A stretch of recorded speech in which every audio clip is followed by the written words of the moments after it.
गरम और नम दलदली जमीन, चारों तरफ घास और काई, और बीच में एक छोटा सा पौधा जिसकी पत्तियां ऐसे खुली हैं जैसे किसी जानवर का मुंह। अचानक एक मक्खी बैठती है और 1 सेकंड से भी कम समय में पत्ती बंद हो जाती है। क्या कोई पौधा भी किसी का शिकार कर सकता है? क्या यह इंसानों के लिए खतरनाक है? आज हम जानेंगे वीनस फ्लाईट्रैप पौधे की पूरी सच्चाई। इसका नाम वीनस फ्लाईट्रैप क्यों है? इसका वैज्ञानिक नाम है डायोनिया मस्कुपुला, लेकिन दुनिया इसे वीनस फ्लाईट्रैप कहती है। वीनस रोमन पौराणिक कथाओं की सुंदरता की देवी का नाम है। फ्लाई यानी मक्खी, ट्रैप यानी जाल, मतलब मक्खियों को फंसाने वाला सुंदर जाल, जिसे वीनस फ्लाईट्रैप कहते हैं। इसके पत्ते लाल और हरे रंग के होते हैं, जो बेहद सुंदर और आकर्षक दिखते हैं। शायद इसी सुंदरता की वजह से इसका नाम वीनस रखा गया। इसकी पहचान क्या है? इसकी पहचान ये है कि ये ज़मीन के बहुत पास उगता है।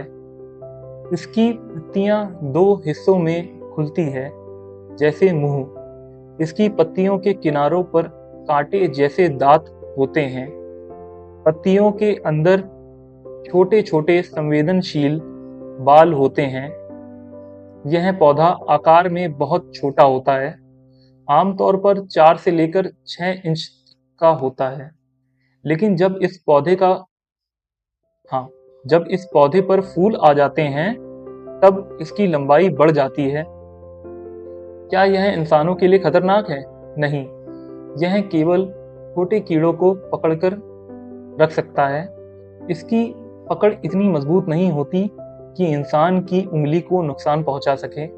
अगर आपकी उंगली इसमें फंस जाए तो कुछ नहीं होगा, आपको कोई चोट नहीं लगेगी। यह सिर्फ छोटे कीड़े पचा सकता है, इंसान की उंगली नहीं। यह कहाँ पाया जाता है? यह प्राकृतिक रूप से केवल एक जगह पाया जाता है, नॉर्थ कैरोलिना और साउथ कैरोलिना में, जो कि अमेरिका में है।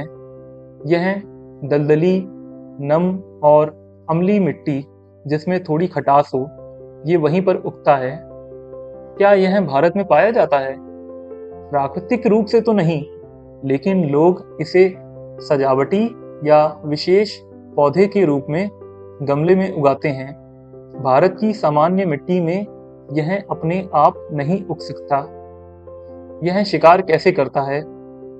यह इसकी सबसे बड़ी खासियत है कि इसकी पत्ती खुली रहती है। अंदर मीठा रस बनता है जो कीड़ों को आकर्षित करता है। जैसे ही कोई कीड़ा अंदर के बालों को 2-3 बार छूता है, पत्ती 1 सेकंड से भी कम समय में बंद हो जाती है।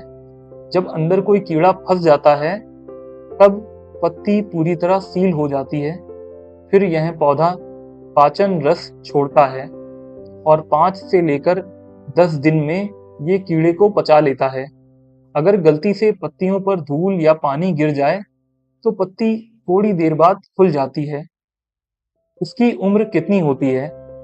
यह 15 से लेकर 20 वर्ष तक जीवित रह सकता है।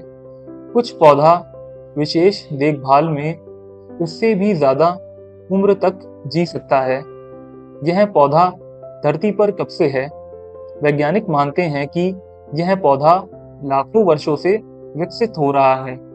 दलदली इलाकों में मिट्टी में पोषक तत्व कम थे, इसलिए इसने कीड़े खाने की क्षमता विकसित कर ली। यह प्रकृति का एक अद्भुत उदाहरण है कि जीव कैसे परिस्थिति मतलब कंडीशन के अनुसार बदलते हैं। इसका भोजन क्या है? इसका भोजन है मक्खियाँ, चींटियाँ, मकड़ियाँ, छोटे कीड़े। यह मिट्टी से भी पोषण लेता है, लेकिन नाइट्रोजन की कमी को पूरा करने के लिए कीड़े खाता है। इसकी पसंद और नापसंद। इसकी पसंद है धूप, नमी, अम्लीय मिट्टी और साफ पानी। और इसकी नापसंद है कि कोई इस पौधे को बार बार परेशान करे, बार बार इसकी पत्ती बंद कराना और खुलवाना। और सूखी मिट्टी, ये इसकी नापसंद है। इसकी खासियत क्या है? ये दुनिया का सबसे प्रसिद्ध मांसाहारी पौधा है। ये 1 सेकंड से भी कम समय में जाल को बंद करके कीट पतंगों को अंदर कैद कर लेता है। ये गिनती करता है कि इसके पत्तियों के अंदर जो बाल हैं, उन बालों को कितनी बार छुआ गया। इसकी हर पत्ती 3 से 4 बार ही शिकार कर सकती है। इसकी कमजोरी, ये बहुत नाजुक है और अधिक छूने से मर सकता है। इसका प्राकृतिक क्षेत्र बहुत सीमित है, मतलब इसके रहने की जगह बहुत छोटी है। अवैध तस्करी की वजह से इसकी संख्या कम हो रही है।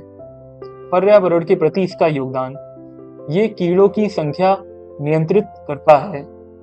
ये दलदली पारिस्थितिकी तंत्र का हिस्सा है।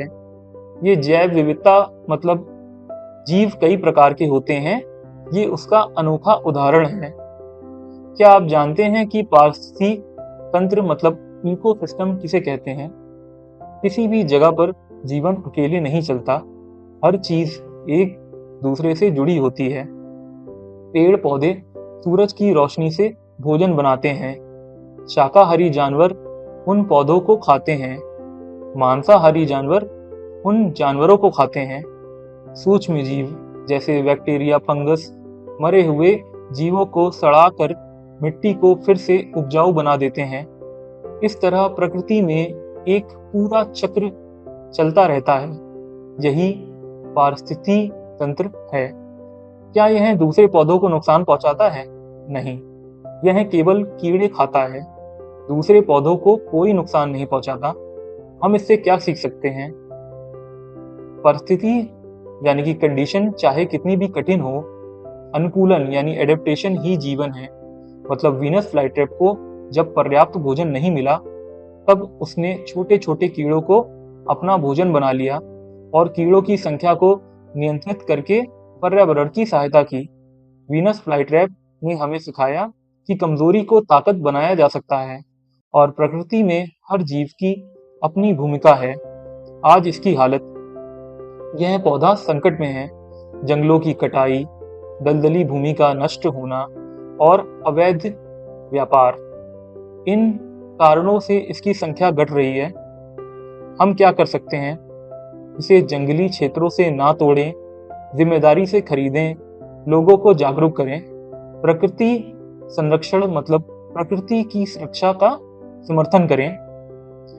तो दोस्तों, एक छोटा सा पौधा जो कीड़े खाता है, जो गिनती कर सकता है कि उसको कितनी बार छुआ गया है, जो 1 सेकंड में जाल बंद कर सकता है लेकिन इंसानों से डरता है, यह हमें सिखाता है प्रकृति कमजोर नहीं है, बस थोड़ा अलग है।